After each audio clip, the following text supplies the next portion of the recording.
नमस्कार बच्चों, बीसीए वाले के इस ट्यूटोरियल में आपका स्वागत है, अभिनंदन है। और आज हम लोग पढ़ने जा रहे हैं क्लास 9 का रेखा और कोण का ये दूसरा चैप्टर है। इसमें पहला प्रश्न क्या है, आकृति दी हुई है और आकृति में कहा गया है कि यहाँ पे ए बी जो है ना समांतर है किसके, सी डी के। ए बी समांतर किसका है, सी डी का। तो इस चित्र में x और y का मान क्या दीजिए, क्या मान किया गया, x और y का। आपको एक चीज दिखता होगा, यहाँ आप देखिए ये वाला कोण और ये वाला कोण सम्मुख दिख रहा है, सम्मुख दिख रहा है ना। तो हम लोग बोल सकते हैं आकृति से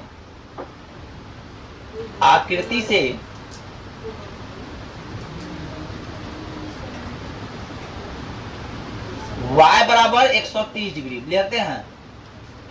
क्या लेते हैं, इसके आमने वाला कौन, सामने वाला कौन, और ये जो कौन होता है शीर्षाभिमुख कोण बोलते हैं या फिर सम्मुख कोण बोलते थे ना।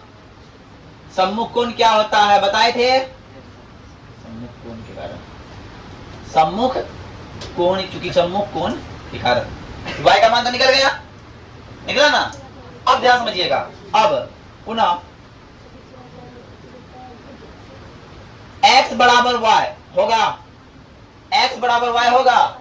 याद कीजिए कोण 4 बराबर कोण 6 था।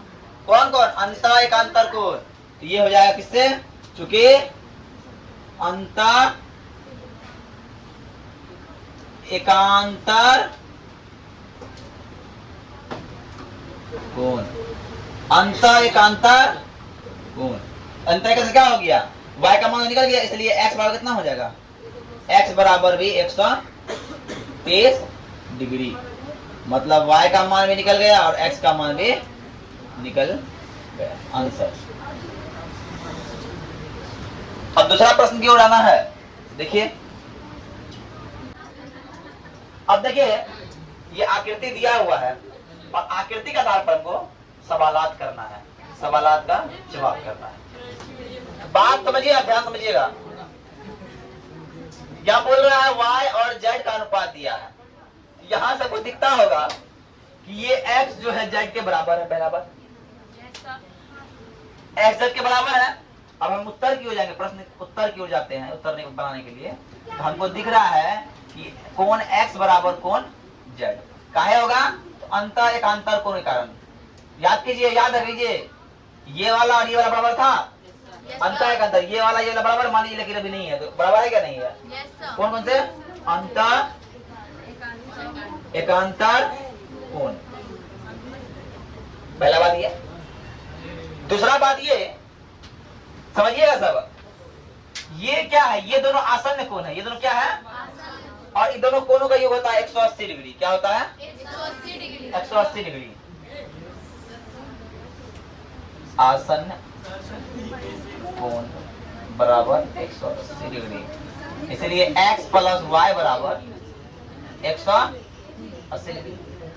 अब x प्लस y बराबर 180 है, तो हम लिखते हैं z प्लस y बराबर 180।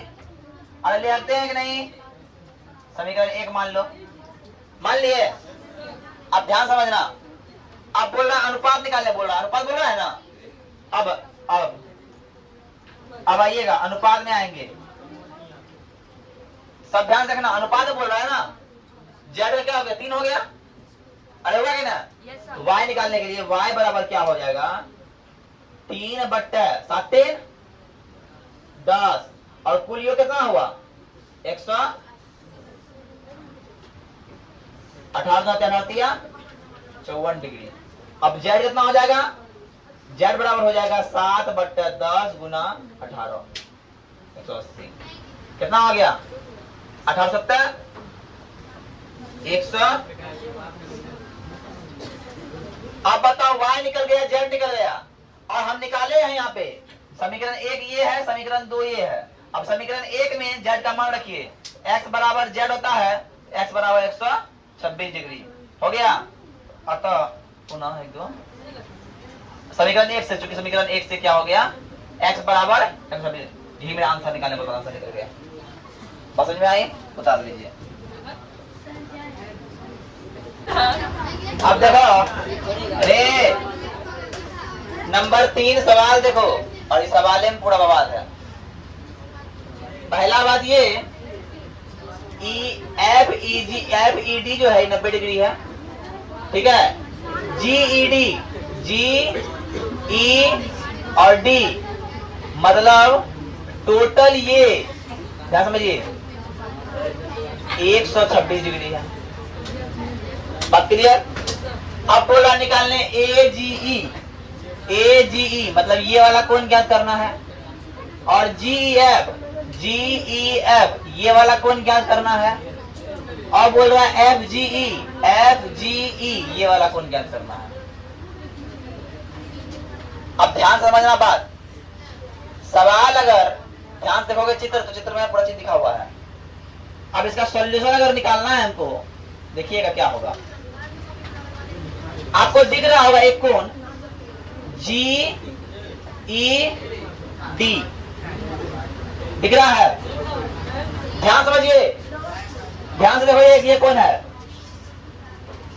जी ई और ये है डी और ये है ए, दिख रहा है। लकीर को ध्यान से इग्नोर कर दो।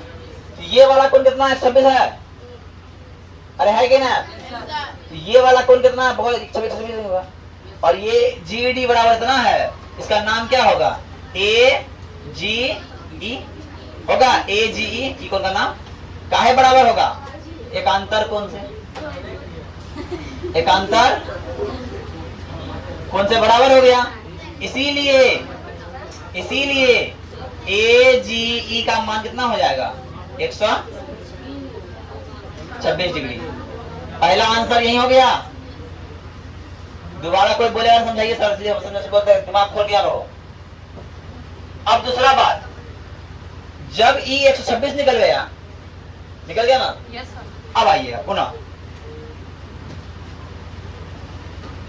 हमको पता है कि जी ई डी बराबर कितना है 126 डिग्री। आप ध्यान समझिएगा, ये जो कोण है ये पूरा कोण 126 है, ये कोण और ये कोण मिलकर 126 हो रहा है, हो रहा है कि ना। इसमें एक कोण क्या है, एक कोण है G E F, G E plus F E D बराबर 126, ठीक है।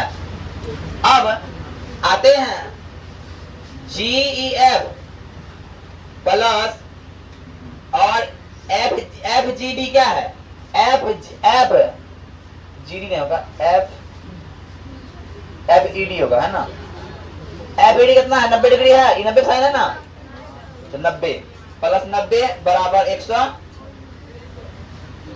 इसीलिए जी ई एफ बराबर हो जाएगा 126 घटा 90 बराबर 36 डिग्री। अतः हम बोल सकते हैं, इसीलिए जी ई एफ बराबर जी ई एफ बराबर 36 डिग्री। दूसरा आंसर हो गया, एक आंसर, दो आंसर हो गया ना। अब एक आंसर बचा है कौन, एफ जी ई ये वाला कोण ना। तो ये वाला कोण निकालने के, ध्यान समझिएगा, ये वाला कोण निकालने के लिए हमको एक रेखा दिख रहा है, ये रेखा में एक कोण ये बन रहा है, एक कोण, और कोई रेखा कितना कोण होता है 180 डिग्री होता है ना। तो रेखा ए जी एफ में तो कोण ए जी ई प्लस ई जी एफ बराबर 180 डिग्री। इसीलिए ए जी ई बराबर हो जाएगा 126 प्लस ई जी एफ बराबर 180 डिग्री, और इसीलिए ई जी एफ बराबर 180 घटा 126 बराबर 54 डिग्री। इसीलिए ई आंसर देखो, ई जी एफ बराबर 54 डिग्री है क्या, तीनों आंसर निकल गया, उतार लीजिए।